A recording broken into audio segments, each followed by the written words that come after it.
Bonjour et bienvenue sur Man Studio. Cette petite vidéo a pour but de vous expliquer comment uploader un panorama sur Facebook, mais surtout comment modifier le fichier panorama pour pouvoir l'uploader sur Facebook et pour que ce panorama apparaisse comme une visite virtuelle et non pas comme une photo classique. Donc la première chose que je vais vous montrer, c'est comment rajouter ce que l'on appelle des données EXIF à votre fichier pour que lors de l'upload, le fichier panoramique soit reconnu comme fichier panoramique et non comme photo classique. Donc vous avez ici deux panoramas. Vous voyez que la taille des panoramas est de 8000 par 4000 pixels, donc ça correspond bien au ratio obligatoire demandé par Facebook pour les uploads de photos panoramiques.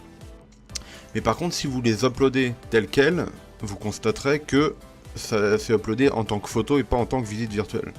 Il y a une petite manipulation à faire pour que ce fichier puisse être uploadé de la bonne manière. Donc il faut vous rendre sur un site internet qui s'appelle www.thexiffer.net. Je mettrai cette adresse dans la description de la vidéo. Lorsque vous êtes sur ce site, vous allez prendre le ou les panoramas sur lesquels vous souhaitez rajouter des données EXIF, donc les panoramas que vous souhaitez uploader sur Facebook. Vous les glissez, déplacer dans cette petite zone ici, là, Drop Image. Vous attendez. Donc ça peut prendre un petit peu plus de temps, ça va dépendre de votre connexion internet, ça bien évidemment.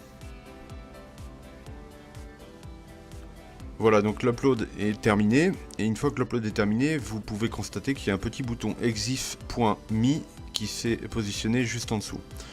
Ce que vous allez faire, c'est que vous allez cliquer sur ce bouton, et lorsque vous allez avoir cette fenêtre qui apparaît, il va falloir rajouter deux éléments pour que votre photo soit modifiée et intègre les données, donc les données exif qui vont vous permettre de l'uploader sur Facebook.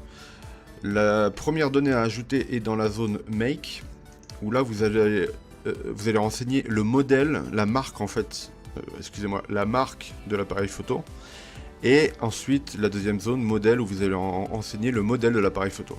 Il se trouve que par exemple, Ricoh, R-I-C-O-H, propose des appareils photo qui prennent des photos et construisent, stitch, ce qu'on appelle le stitching, automatiquement des photos panoramiques, directement dans l'appareil photo. Donc, il va falloir que vous choisissiez, que vous taguiez votre image avec cette marque, ce modèle. Donc, vous tapez Ricoh dans la zone Make et T-H-E-T-A, Theta, dans la zone modèle. Donc, vous choisissez le modèle que vous souhaitez, ça n'a pas d'importance, les deux vont fonctionner. Une fois que vous avez rajouté ces deux données, donc Ricoh ici et Ricoh Theta M15 ou l'autre modèle dans la zone modèle, vous allez tout en bas et vous cliquez sur Go EXIF. Et une fois que ça c'est fait, vous cliquez sur Close the Editor et vous pourrez constater qu'il y a un petit bouton Download.me qui vient d'apparaître en dessous de l'image. Ce que vous faites bien évidemment, c'est que vous téléchargez le panorama qui a été transformé. Voilà, il est en cours de téléchargement. Donc une fois le panorama téléchargé, vous allez le récupérer en cliquant ici et Show in Folder. En français c'est montrer dans le répertoire. Et là vous allez accéder dans le répertoire download, donc au fichier qui vient d'être downloadé et qui a été modifié.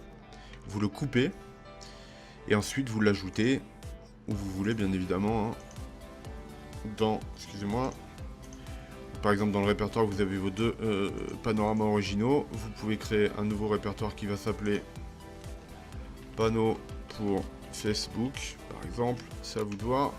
Vous cliquez, vous copiez collez donc ce fichier, et donc ensuite je vais vous montrer comment l'uploader sur Facebook. C'est bien évidemment très simple. Vous êtes donc sur la page. Au niveau du post, vous allez cliquer sur photo, vous allez sélectionner le panorama, open, et là vous voyez tout de suite qu'il y a effectivement le petit icône visite virtuelle qui est apparu, ce qui montre que Facebook a bien reconnu le fichier comme étant un fichier de visite virtuelle. Voilà, le panorama est ici. Et donc, excusez-moi, le petit icône montrant que c'est un fichier visite virtuelle panoramique est bien présent. Donc, une fois que vous allez publier